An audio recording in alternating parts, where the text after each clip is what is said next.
மஜா மஜாதான் முதல் முத்தம் தந்த போது எப்படி இருந்தது அடடா மஜா மஜாதான் இடது கண்ணு துடிக்க நீ இடைய பார்த்த போது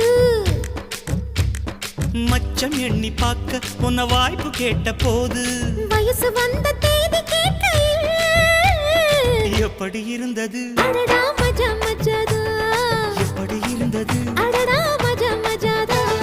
முதல் என்னை தொட்ட போது எப்படி இருந்தது அடடா மஜா மஜாதான் முதல் முத்தம் தந்த போது எப்படி இருந்தது அடடா